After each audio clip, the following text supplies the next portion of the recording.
When I found out that my first child would be a girl, I threw my arms around my husband and hugged him. Hard. Too hard. I hugged him so hard that a hidden door somewhere inside me opened up and I fell through. I landed on the couch in the dark, curled up and crying. Not the kind of dainty tears that would make someone want to reach out and comfort me, but the kind of tears that should come with a warning label. Look out below. The kind of tears that Scarlett O'Hara cried as she shook her fist at the sky.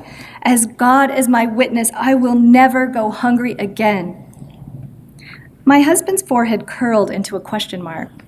What's wrong, he said. I didn't know. There was no roadmap leading to a red arrow that says, you are here. I had landed on the couch in tears in the middle of the night in uncharted territory. I'm hungry, I finally said. Well, you are pregnant, he said. Not that kind of hungry, I said.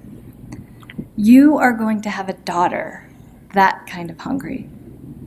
You are going to have a daughter too, he reminded me.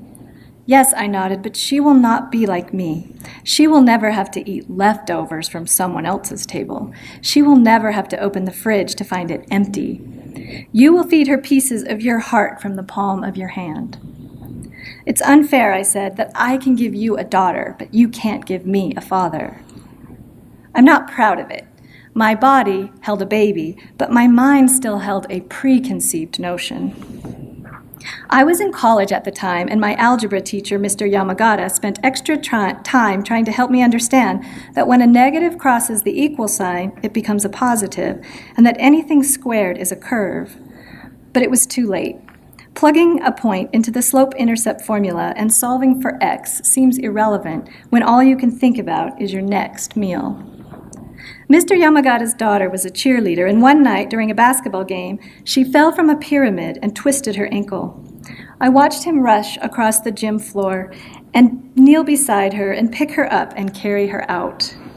And my stomach growled. I was going to be a mother. I had never felt so full and yet so empty. When my daughter arrived, my husband trembled as he held her. It was just as I suspected.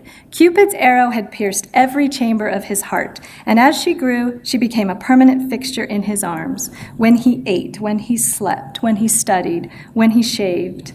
When we went for walks, she turned around and climbed up the back of the stroller, arms outstretched, voice outstretched. Daddy, she said, not Mommy. I'm ashamed to admit that I shed a few tears over this. I was her mom after all, and I had given her life. But as she grew, I grew. When she was in junior high, my husband explained to her that when a line is perpendicular to y equals x minus 2, the slope is a negative reciprocal, and that an equation for the line parallel to y equals 2x minus 2 is y equals 1/2. That makes sense, she said. It wasn't too late for my daughter. She was not like me. As she grew, I grew. My husband showed her how to dribble and shoot, how to set a pick and take a charge. He showed her how to serve and volley and move her feet and rally. He showed her how to make a goal and defend a goal. When my daughter joined the tennis team in high school, he stood outside the fence directly behind her during every match. She couldn't see him because of the windscreen, but she could hear him. You got this, he would say. Watch your swing. That's it. Keep your eye on the ball. Okay, now move your feet.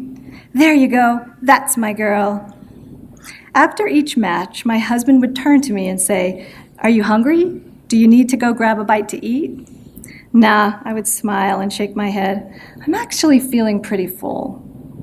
My husband had given me a daughter, but I was her mom after all, and I had given her a father.